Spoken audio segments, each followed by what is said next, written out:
Hi hello friends, welcome to Haji's kitchen. இன்றைக்கி நம்ம கிச்சனில் ரொம்ப டேஸ்டியான ஒரு மட்டன் குழம்பு ரெசிபி தாங்க எங்கள் வீட்டு ஸ்டைலில்.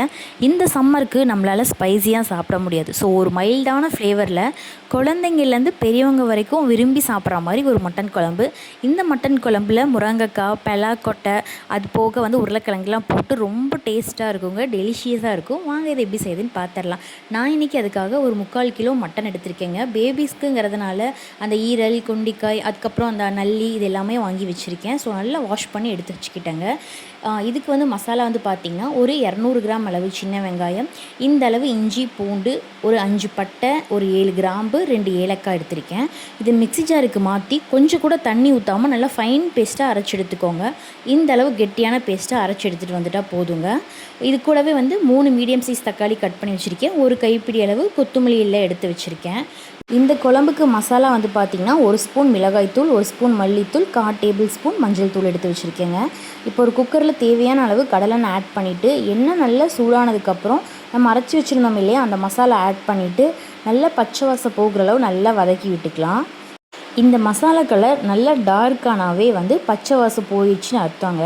ஸோ இந்த அளவு கலர் சேஞ்ச் ஆனதுக்கப்புறம் நம்ம கட் பண்ணி வச்சுருக்கோம் இல்லையா, தக்காளி ஆட் பண்ணிவிட்டு, கூடவே குழம்புக்கு தேவையான அளவு கல்லுப்பு ஆட் பண்ணிவிட்டு, தக்காளி நல்லா மசிஞ்சு வர அளவு வதக்கி விட்டுக்கலாம். ஏன்னா குழம்புல தக்காளி இருக்கிற இடமே தெரியக்கூடாது. ஸோ அந்த அளவு நல்லா வதக்கி விட்டுக்கலாங்க. பாருங்கள், இந்த அளவு வதங்கி வந்ததுக்கப்புறம் நம்ம எடுத்து வச்சுருந்தோம் இல்லையா, ஒரு கைப்பிடி அளவு மல்லி இலை, அதையும் ஆட் பண்ணிவிட்டு ஃபஸ்ட்டு நல்லா மிக்ஸ் பண்ணி விட்டுக்கலாம். கொத்தமல்லி நிறைய சேர்த்து ஆட் பண்ணுங்கள், அப்போ தான் டேஸ்ட் ரொம்ப நல்லாயிருக்கும். ஸோ ஒரு நிமிஷம் இந்த மாதிரி நல்லா கலந்து விட்டுட்டு, நம்ம எடுத்து வச்ச மிளகாய்த்தூள், மல்லித்தூள், மஞ்சள் தூள் இதையும் ஆட் பண்ணிவிட்டு ஒரு 5 செகண்ட்ஸ்க்கு நல்லா மிக்ஸ் பண்ணி விட்டுக்கலாம். நான் காரம் கம்மியாக தான் ஆட் பண்ணியிருக்கேன். ஏன்னு பார்த்தீங்கன்னா என் பேபிஸ் சாப்பிடுவாங்க. ஸோ அதனால் 1 ஸ்பூன் தான் போட்டிருக்கேன். உங்களுக்கு கொஞ்சம் நல்லா சுருக்குன்னு சாப்பிடணும்னு இருந்துச்சுன்னா 1 ஸ்பூன் மிளகாத்தூள் எக்ஸ்ட்ரா ஆட் பண்ணிக்கோங்க. இப்போ மசாலா பச்சை வாசம் போய் எண்ணெய் பிரிஞ்சு வந்ததுக்கப்புறம் நம்ம மட்டன் எடுத்து வச்சுருக்கோம் இல்லையா, அதை ஆட் பண்ணிவிட்டு மசாலா கூட ஒரு 5 நிமிஷம் நல்லா பரட்டி விட்டுக்கலாங்க. அப்போ தான் கறியோட பச்சை வாசம் அடிக்காது. நான் மட்டன் மட்டும் இல்லை, சிக்கன் கிரேவி எந்த கிரேவி செஞ்சுருந்தாலும் மசாலா கூட ஒரு 5 நிமிஷத்துக்கு நல்லா மிக்ஸ் பண்ணி விட்டுருவேன். நிறைய பேர் மட்டனோ சிக்கனோ போட்டதுக்கப்புறம் உடனே தண்ணி ஊற்றிடுவாங்க. அப்படி ஊற்றுனா மட்டனோட அந்த பச்சை ஸ்மெல் அடிக்கும் இந்த கிரேவி சாப்பிடும்போது. ஸோ அந்த தப்பை பண்ணிடாதீங்க. இந்த மாதிரி மசாலா கூட ஒரு 5 நிமிஷம் நல்லா கலந்து விட்டுட்டு, மட்டன்லேருந்து லேசாக தண்ணி விடும். ஸோ அப்போ நம்ம தேவையான அளவு தண்ணி ஊற்றி விசில் விட்டுடலாம். ஸோ அதனால் நல்லா இந்த மாதிரி பரட்டி விட்டுக்கோங்க. இப்போ ஒரு 5 நிமிஷம் ஆயிடுச்சுங்க. இப்போ நம்ம தேவையான அளவு தண்ணி ஆட் பண்ணிவிட்டு நல்லா மிக்ஸ் பண்ணி விட்டு குக்கர் மூடி போட்டு மட்டன் வேக தேவையான அளவு விசில் விட்டுடலாம். நான் 5 to 6 விசில் விடுவேன். ஏன்னா மட்டன் பீசஸ் நான் கொஞ்சம் பெரிய சைஸஸ் போட்டதுனால ஒரு 6 விசில் விட்டால் தான் மட்டன் நல்லா சாஃப்டாக குக் ஆகும். ஸோ மூடி போட்டு நான் ஒரு 6 விசில் விட்டுறேங்க. அதுக்குள்ளே நம்ம தேவையான காய்கறி, தேங்காய் பால் இதெல்லாம் எடுத்துகிட்டு வந்துடலாம். நான் இன்றைக்கி ஒரே ஒரு முருங்கைக்காய், 2 உருளைக்கிழங்கு, ஒரு 7 பலாக்கொட்டை எடுத்து வச்சுருக்கேன். நீங்கள் இதில் கூட கத்திரிக்காய் ஆட் பண்ணலாம். அப்புறம் அந்த மொச்சக்கொட்டை இருக்கு இல்லையா, அதெல்லாமே ஆட் பண்ணலாம். ரொம்ப டேஸ்ட்டாக இருக்கும். ஸோ 6 விசில் வந்துருச்சு. மட்டன் நல்லா சாஃப்டாக குக் ஆகி கிரேவி கன்சிஸ்டன்சி இதில் இருக்குது. உங்களுக்கு பார்த்தா தெரியும், நல்லா கிரேவியாக இருக்குது.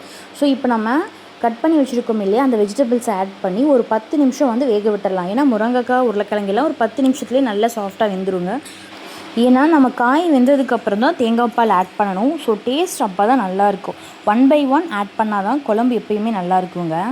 ஒரு 10 நிமிஷம் நம்ம நல்லா வேக விட்டுடலாம். நான் ஒரு பெரிய சைஸ் தேங்காவை அரைச்சி நல்ல கெட்டியான தேங்காய் பால் எடுத்துகிட்டு வந்துட்டேன். பாருங்கள், காயெலாம் நல்லா சாஃப்டாக வெந்துருச்சு. வெந்ததுக்கப்புறம் நம்ம அரைச்சிட்டு வந்தோம் இல்லையா தேங்காய் பால் நிறைய ஆட் பண்ணால் குழம்பு நல்லாயிருக்கும். ஸோ கண்டிப்பாக நிறையா ஆட் பண்ணிக்கோங்க. நான் இந்த 1 கப் தேங்காய் பாலும் ஆட் பண்ணிவிட்டு நல்லா மிக்ஸ் பண்ணி விட்டுட்டேங்க. ஒரு 10 நிமிஷம் கொதிச்சிச்சின்னா போதும், குழம்பு சூப்பராக ரெடி ஆயிரும். இந்த குழம்புன்னு இல்லைங்க, தேங்காய் பால் ஆட் பண்ண எந்த குழம்புமே 10 நிமிஷத்துக்கு மேலே கொதிச்சா நமக்கு டேஸ்ட் இருக்காது. ஸோ 10 நிமிஷம் நல்லா கொதிக்க விட்டுறலாம். அவ்வளோதாங்க, 10 நிமிஷத்தில் குழம்பு கொதிச்சு சூப்பராக ரெடி ஆயிடுச்சு. ஃபைனலாக கொத்தமல்லி இலை இருக்கு இல்லையா, அதை தூவி கேஸ் ஸ்டவ் ஆஃப் பண்ணிடலாம். உங்கள் வீட்டில் 2 இயர்ஸ்க்குள்ளே பேபி இருந்தால் நீங்கள் என்ன பண்ணுறீங்கன்னா, இதில் இருக்கிற அந்த குண்டிக்காய், ஈரல், உருளைக்கிழங்குலாம் எடுத்துக்கோங்க. மிக்ஸி ஜாருக்கு மாற்றிட்டு சாப்பாடு போட்டுட்டு கூடவே ஒரு டேபிள் ஸ்பூன் நெய் ஊற்றி நல்லா மசிச்சு விட்டிங்கன்னு வச்சுக்கோங்க, பேபி செம்மையாக வெயிட் கெயின் பண்ணுவாங்க. என் பேபிக்கு 1.5 years ஆகுது. இப்போ வரைக்கும் நான் இதை ஃபாலோ பண்ணிட்டு தான் இருக்கேன். இந்த குழம்புலேருந்து சேர்வா எடுப்போம், பட் தனித்தனியாக யார் செய்கிறதுன்னு சொல்லிட்டு என் பேபி கொஞ்சம் காரம் காரம் சாப்பிட்டு பழகிட்டாங்க. ஸோ அதனால் வந்து இதில் இருக்க இந்த குண்டிக்காய், ஈரல், உருளைக்கிழங்குலாம் எடுத்து நான் மிக்ஸி ஜாருக்கு மாற்றி அவங்களுக்கு ஃபைனாக அரைச்சி ஊட்டி விட்ருவேங்க. ரொம்ப சூப்பராக இருக்கும். கண்டிப்பாக நீங்களும் ட்ரை பண்ணி பாருங்கள். இந்த குழம்பு மெயினாக சப்பாத்தி புரோட்டாவுக்கு செம்மையாக இருக்கும். கண்டிப்பாக ட்ரை பண்ணிவிட்டு எப்படி இருக்குன்னு மறக்காமல் கமெண்ட் பண்ணுங்கள். இந்த மாதிரி ரெசிபி வீடியோஸ் மட்டும் இல்லாமல் ஸ்கின் கேர் ப்ராடக்ட்ஸோட ரிவ்யூஸ்க்கு, பேபி வெயிட் கெயின் வீடியோஸ் இது எல்லாமே வந்து நம்ம சேனலில் அப்லோட் பண்ணிகிட்ருக்கேன். ஸோ மறக்காமல் சப்போர்ட் பண்ணி சப்ஸ்கிரைப் பண்ணுங்கள். நீங்கள் பண்ணுற ஒவ்வொரு சப்ஸ்கிரைபும் எனக்கு ரொம்ப பெரிய சப்போர்ட்டாக இருக்கும். ஸோ கண்டிப்பாக சப்போர்ட் பண்ணுங்கள். தேங்க்ஸ் ஃபார் வாட்சிங்.